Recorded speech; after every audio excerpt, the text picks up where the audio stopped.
Bismillahirrahmanirrahim. Honorable Federal Minister for Education, Dr. Maqbool Siddiqui, Honorable Vice Chancellors, Deans, Excellencies, Parliamentarians, educators, students, ladies and gentlemen, Assalamu alaikum, and a very good afternoon. Today is a very important event which is going on here, because without education, I don't think any nation has been able to make any kind of progress. High Commissioner was very kind to comment about contribution from Britain to Pakistan, and I am a personal witness to all this wonderful journey towards promoting education, skill development in the provinces of Pakistan.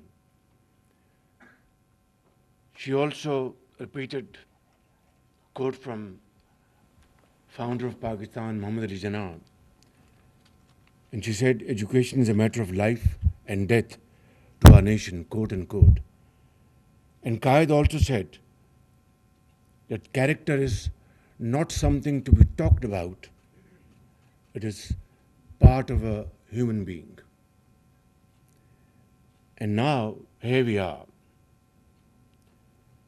In our country, this figure has been brought up time and again, that 260 million boys and girls are out of school. Stunting is a major challenge when you deal with. And of course, financial resources, a basic requirement to promote education, is also a big challenge. But above all, the challenge is the well-to-do. We have had many instances when there was a will-to-do, we could turn everything around to achieve our targets. Pakistan had this burning desire to become a nuclear country, and we became a nuclear country despite huge challenges in terms of logistics, in terms of other impediments and international pressure.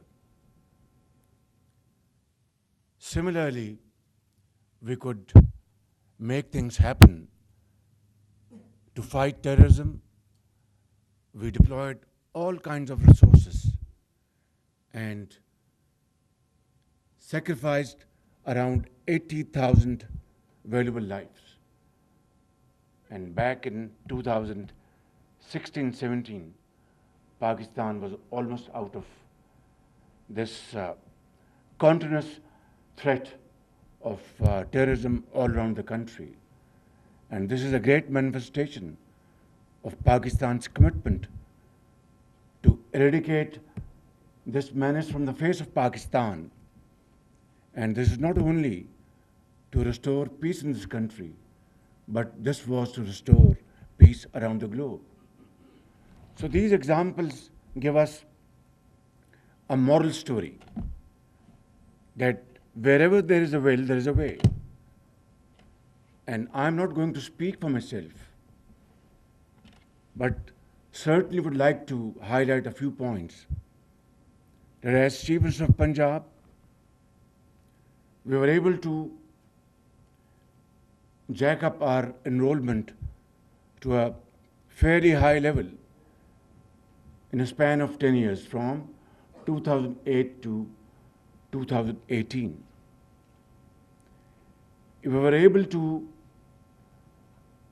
educate our girls in south of Punjab by offering incentive policy, Zevre-e-Taaleem program, through which we were able to provide stipends to those thousands of girls in south of Punjab, and compensation to their parents so that they stay in school and get education.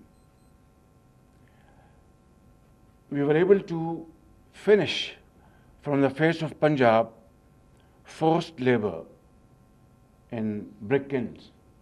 90,000 boys from age 8 to 10, 12, 15 were all taken out of those brick kilns and sent to schools with books, with uniform and stipend, and their parents were also given one-time compensation. Additionally, those schools which were performing very poorly in public sector, through hard efforts, 10,000 schools were outsourced, and their education was jacked up within no time to a level meeting challenge of any other private school, grammar school.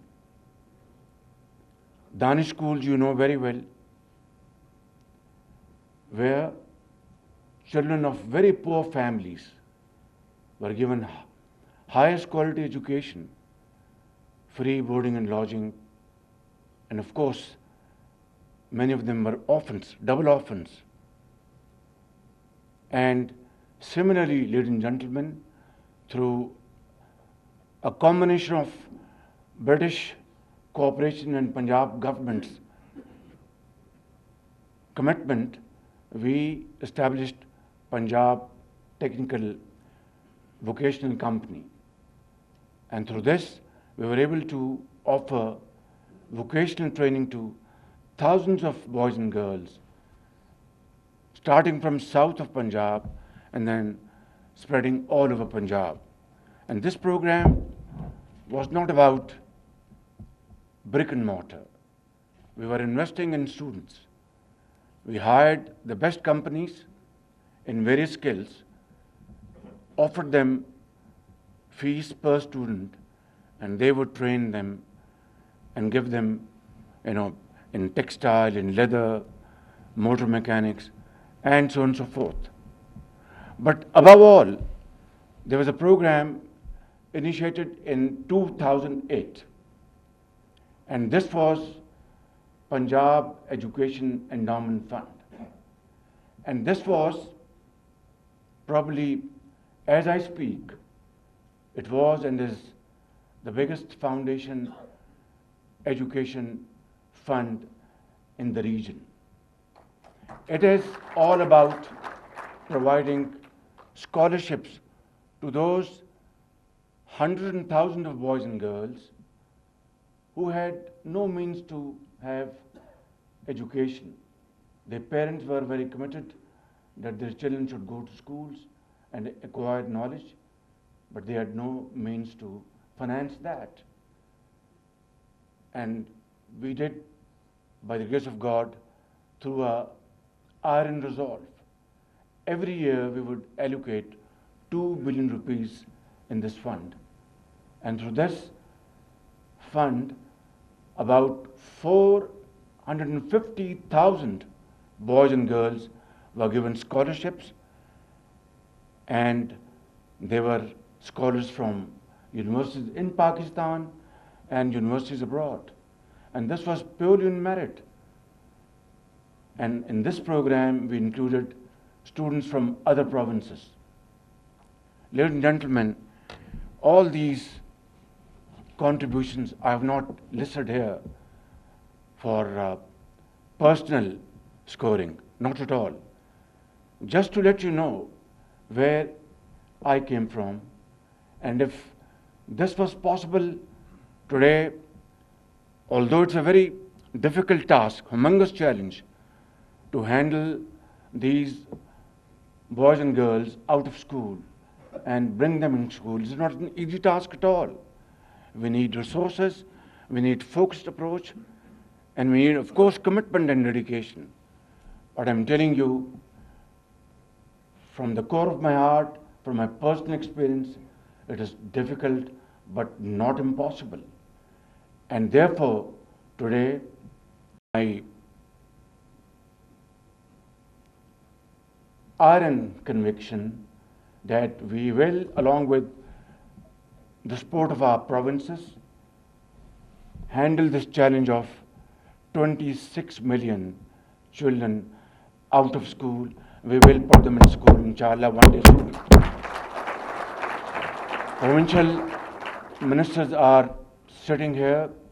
They will be very supportive in this program. I'm not going to details of those segments, how to enroll them, but the way we did in Punjab, we will do it in Pakistan. So therefore, I declare from this moment, emergency in education all over Pakistan.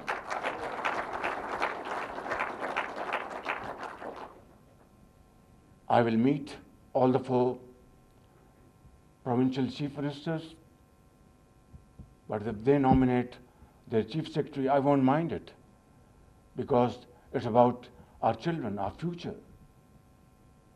Without education, you won't have your progress and prosperity. Without education, you won't be able to find your lost place in the community of nations. Without education, you won't build character. Without education, you won't support your agriculture, your industry. You won't be able to provide skills to your millions of boys and girls who are very capable, extremely intelligent. Therefore, this emergency has been imposed today, and I will personally supervise this wonderful program, and I want to assure you, whether you belong to A party, B party, C party, regardless from which part of Pakistan you belong to, regardless, together in a united fashion, we will march together. I will personally supervise this entire program. It's a tall order. It's a very challenging task, no doubt. But nations who have in the past faced difficulties, defeats, they rose from the ashes of defeat, accepted challenges, and came back, bounced back. Germany is an example. Japan is an example. Why can't Pakistan be? I guarantee you, inshallah, if we move in unison, we will find our place one day soon. Thank you very much. Here we are. We will go in a united fashion. Emergency in education. Pakistan will be one of the most educated society one day soon. Pakistan Zindabad.